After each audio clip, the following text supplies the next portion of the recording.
बिस्मिल्लाहिर्रहमानिर्रहीम। अस्सलामु अलैकुम। Welcome to tech and tax portal. आज का जो हमारा लेक्चर है वो सिंगल सेल टैक्स रिटर्न के हवाले से है। हम काफ़ी दिनों से चीज़ों को स्टेप बाय स्टेप लेके चल रहे हैं। जैसे जैसे अपडेट आती जा रही है मैं उस पर लेक्चर यानी कि बना रहा हूँ और हम उस पर डिस्कस कर रहे हैं चीज़ों को। आज का जो हमारा टॉपिक है वो आईआरएस के अंदर हमने टैक्स डिपॉज़िट करवाया है गवर्नमेंट को, तो उसका सीपीआर हम कैसे अटैच करेंगे आईआरएस के अंदर, क्योंकि ये न्यू पोर्टल है और काफ़ी सारे लोगों को पता नहीं है आईआरएस के अंदर किस तरह पेमेंट अटैच होती है या किस तरह सीपीआर अटैच किए जाते हैं आईआरएस के अंदर। तो चलें आज हम इसको देखेंगे।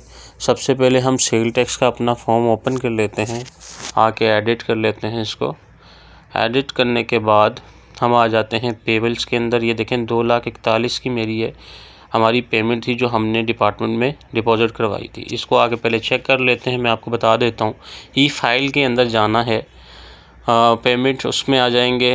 ई फाइल के अंदर के बाद आने के बाद लॉगिन कर लेते हैं। लॉगिन करने के बाद रिसर्च पेमेंट, और रिसर्च पेमेंट में आने के बाद सेल टैक्स।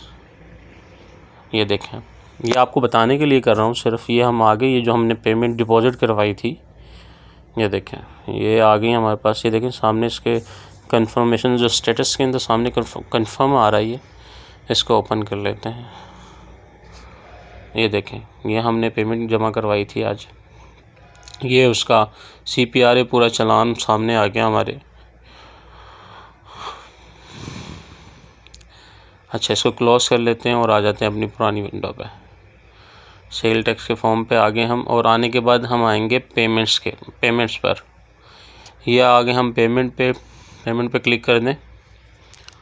और लगता है आज आईआरएस थोड़ा सा स्लो चल रहा है, सिस्टम में काफ़ी सारा लोड है आज, तो थोड़ा टाइम ले रहा है।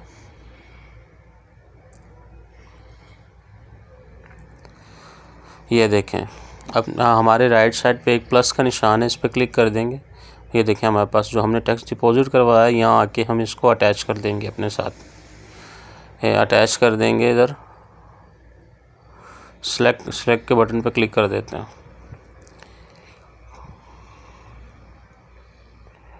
ये देखें ये आ गया हमारे पास, सीपीआर आ गया। अब आ जाते हैं दोबारा डेटा पे। सारी चीज़ों को एक बार आप चेक कर लें। एनेक्जर सी, एनेक्जर ए,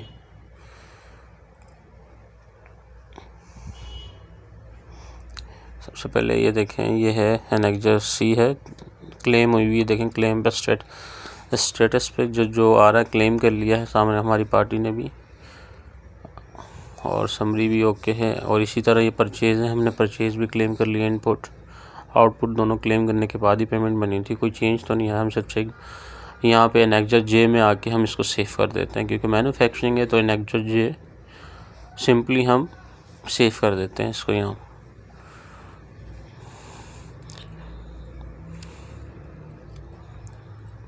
और उसके बाद हम आ जाते हैं वेरीफाइड पे।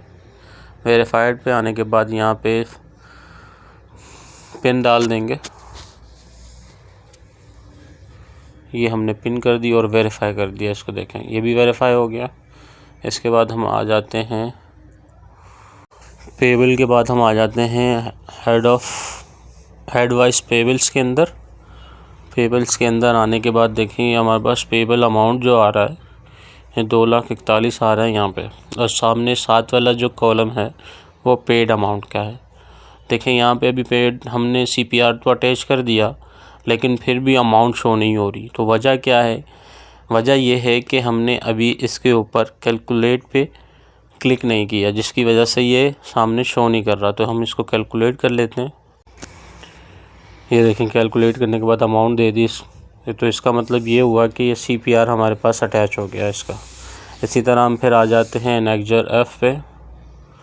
एनेक्जर एफ़ पे आने के बाद देखें मेरे पास ओपनिंग तो कुछ है नहीं था इस रिटर्न के अंदर। जो करंट मंथ का डेटा है वही आ रहा है, तो सिंपली इसको भी एक बार कैलकुलेट कर लेते हैं कि कोई मसला तो नहीं हो रहा। लेकिन अभी भी मेरी पर्सनल राय ये है सबको कि अभी रिटर्न फाइल मत कीजिएगा, जिनके पास काफ़ी सारा डेटा है और ओपनिंग भी आ रही है जिनके पास कैरी फॉरवर्ड के अंदर, वो अभी रिटर्न अपना सबमिट मत करें, क्योंकि एनेक्चर F के अंदर जो है कैरी फॉरवर्ड के अंदर काफ़ी सारे इश्यूज चल रहे हैं, जिसकी वजह से सही चीज़ आ रही नहीं है, यानी कि कैलकुलेशन सही नहीं आ रही। अभी सिर्फ इन्होंने जो लास्ट अपडेट आई है, जो मेरे पास दूसरा रिटर्न है, उसके अंदर इंपोर्ट का डेटा भी आया, उसके अंदर इंपोर्ट की फ़िगर सभी आई हैं, लेकिन अभी भी कैलकुलेशन उसकी सही नहीं हो रही। तो मेरी पर्सनल राय यही है कि अगर आपके पास कैरी फॉरवर्ड में ओपनिंग एंडिंग सारी चीज़ें आ रही थी और वो जब तक ओके नहीं होती आप रिटर्न नहीं सबमिट कीजिएगा, क्योंकि अगर एक बार सबमिट हो गया तो बाद में ये चेंज भी नहीं होगा, क्योंकि नया सिस्टम है और अभी इसको डेवलप होने में थोड़ा टाइम लगेगा।